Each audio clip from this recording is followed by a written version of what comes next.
After coming up short in the 7 versus 8 play-in game, Russell Westbrook would not be denied a playoff spot last night for the 8th seed. Westbrook finished the game with 18 points, 15 assists, and a plus-minus of +30 in the 142-115 win over the Pacers. And after the game, Scott Brooks had high praise for Westbrook's performance. Take a listen. Russell has an edge to him, guys, and I think the world should appreciate that. He gives you everything. He's just he's a hooper. And sometimes he's an angry hooper, but he's a hooper that just plays the right way and plays hard. But I knew he wanted to come back better. Little edge. Shannon, how much of a shot do you give the Wizards against the 76ers round 1? Skip, I think they're going to get a couple of games off them. I really do. I think they'll take two games. Skip, I mean, now I see why they scored 142 last night. They had a 133 game, a 154 game, a 132 game, all against Indiana. And that's because when you allow a team to shoot 58% from the floor and 50% from three, you're probably going to give up that amount of points. But what happened, what we saw last night, Skip, is that Russell played near the rim. Everything he got was coming downhill. And when he only had 8 rebounds, 7 on the defensive end. So it allows him to get out and push the ball. So now it ain't no passes. Rush is in a hurry to get, and everybody, what was it? Layups, dunks. Even Robin Lopez had like 5 or 6 of those skip little swoop hook shots. Bradley Beal was very efficient. Russ was the only guy really that didn't shoot 50% from the floor. He was 6 of 13, which was great. Yeah. The other great stat by Russ, Skip, how many 3-pointers did he attempt? 1. That was the stat of the night. That was the most important Wizards stat. He only tried one and he missed it, but it was only 1. Yes. And when you get 8 guys in double figures, I believe they can take a game. Now, there's no love lost between Joel Embiid and Russell Westbrook. Because a couple of years ago, Russ was waving at him by, told him, take your butt home. Take your butt home. And then they asked Russ, are you and Joel friends? He like, F no. Made it abundantly clear, I ain't got nothing for Joel Embiid. So, but I skip. The way Russ plays, it's going to be very interesting how they defend him. Are they going to put Ben Simmons on him, or do they put Ben Simmons on Bradley Beal? They still have Danny Green and Tobias Harris, who are very solid defenders in their own right. Not to the level of Ben Simmons, but so for me, I believe they can take a game or 2 off him. I'm going to say Philly wins in 6. Because they don't have an answer for Joel Embiid. Joel Embiid might average 35 and 15 in this series, but Russ gonna have a couple of games where he has 18, 19 rebounds and 20 assists. He will. I have now officially decided after last night that Russell Westbrook is the most fascinating and frustrating basketball player I have ever tried to figure out.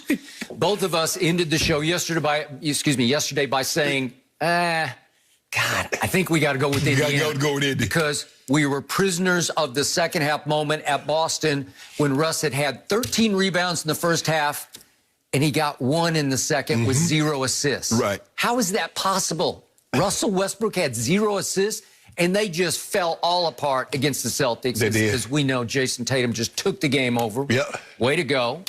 But last night, Russ came out in supreme attack mode from the first dribble, and the poor Pacers with their coach, who may be on the hot seat. I believe he's gone. Yeah, I don't think he can make his survival, Skip. Nate Bjorkgren. So he's over there, and we could hear it via TNT. He's screaming at him in the sideline huddle.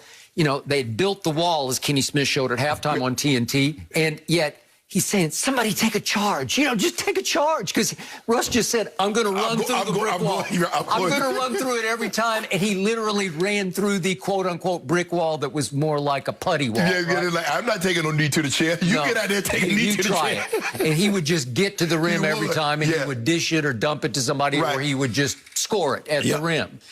So now what? You know how much I like Doc. You know how much I love Embiid. I still say I'll take Embiid over Jokic any day or any night. And I believe he's as healthy as he's been in a while, and maybe he won't have any stomach disorders this time, and maybe he'll get unscathed through the playoffs. But there's something about this Wizards team. If Russ plays the way he did last night, they're going to be a handful for anybody, including the Sixers. Yeah. I'm going to go out on a limb. I am rooting for the Sixers because I want to see them and the Nets in the final. And I believe it'll go to 7 games if they get to face the Nets in the final. But I also think round 1, with a little rust on the Sixers right now, I think it's going to go 7 games. Okay. I believe the Wizards can get 3 off them because Bradley Beal is getting healthier by the dribble. Right. And when he goes off, he just goes off. Oh, yeah. Oh, he's a walking 40. We know he can go get 40. Yeah, and I'm looking at Hachimura. He's pretty good. And you talked about Lynn and Gafford. And Gafford, and then coming on, Lopez just came in and wreaked havoc for a while. So they have firepower. Little Ish Smith, he comes in and just makes things happen. Yeah, yep. Right? So I do like this team. I'm intrigued by it. But the one thing that tends to happen to Russ in big playoff games is he goes West Brick. Right. And if he starts gunning threes, you're going to lose. You're going to lose, And I loved what Scotty Brooks said afterwards, and he loves Russ because Russ has carried Scotty Brooks a long way. Yes. He's got him jobs, and he's, you know, he has been his driving force of his career. So he's going to sing his praises after a game like this. Rightfully so. But and I was good with Hooper, angry Hooper, but when he plays the right way. No, he doesn't.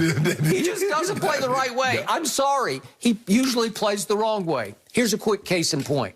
Last night, it was a play of the night. It's they're blowing the game wide open in the third quarter with 6 minutes left, if we could see it. And Russ gets Bradley Beal on a little fake and go down the baseline for a dunk and an and one. And watch Russ. How does he celebrate this pass? Sweet little dish.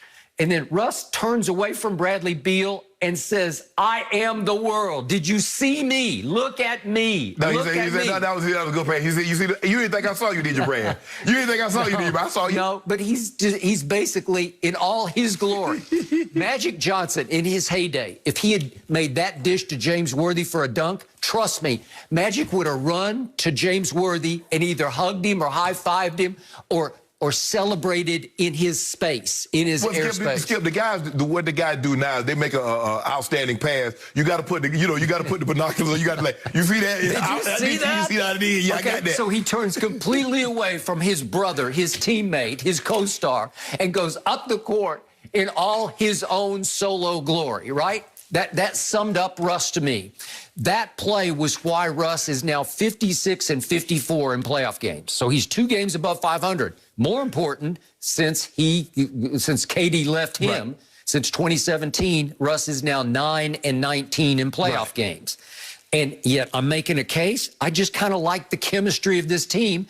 And about 2 out of 3 nights, I see a more mature Russ. Last night, I saw a very mature Russ. Well, Russ is saying if I'd had Paul George, if I'd had PG-13, I might have been 19 and 9 instead of way off P. No, pandemic PEE. Well, did he have Melo? Yeah. No. PG. Yeah. PG was the one that say I'm playing. No, I know, but he did have also Carmelo, right? Yeah. Okay. So. But we're not talking about Carmelo as a top 10 player right now. All right, I got it. So if you look at Russ, this is all about good Russ or really bad Russ, because the worst of Russ came when, remember, he and KD had the Warriors down 3 games to 1. Yes. And then this happened in games 5, 6, and 7. Now, 2 of them were at Golden State. 5 and 7 were at Golden State. But Russ goes 11 of 28, 10 of 27, and 7 of 21.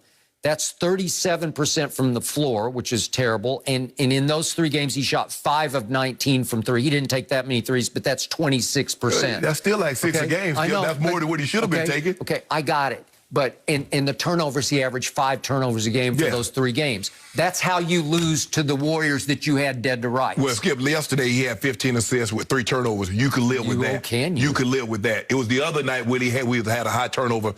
But the thing is, Skip, look, if you let him play downhill, if you let him attack your basket, he's either going to lay the ball in or you're going to foul him. Now, he's not the greatest fouler, but he'll shoot enough of them that will hurt you. And that's what I didn't understand about Indiana. Like, y'all just going to let the man lay the ball up, or y'all going to let him drive the lane and just hand it off and let somebody dunk it on you? They looked afraid of it, seriously. Like, somebody just, how about, look, you ain't got to try to hurt him, But just hard fouling one time and say, Russ, don't come back in here. Yep. Maybe that'll deter him. But Russ, he's probably going to be undeterred because that's how he is. He's just like, okay, you fouled me hard. That's right. I'll get you back on the other end. I'll foul your butt hard. All right. But he's going to come back, Skip. But you just can't just let him.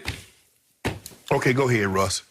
Like he VIP. They let the man have VIP to the basket. They removed the rope and everything. Okay. So you love context. So keep this in context. For the last 5 years, Russell Westbrook has averaged a triple-double. Yes. He has led the league in assists 3 of the last 4 years. Yes. That's pretty great, that's right? Yeah. He's a 2-time scoring champ. That's pretty great. Yeah. He was the MVP, obviously, in 2017, and twice he's been the All-Star Game MVP, which is probably the most likely of all the accolades, because it's pretty easy for him to take over an All-Star Game, right? But still, you have that, and then you have this. This year from 3, he shot 31.5%.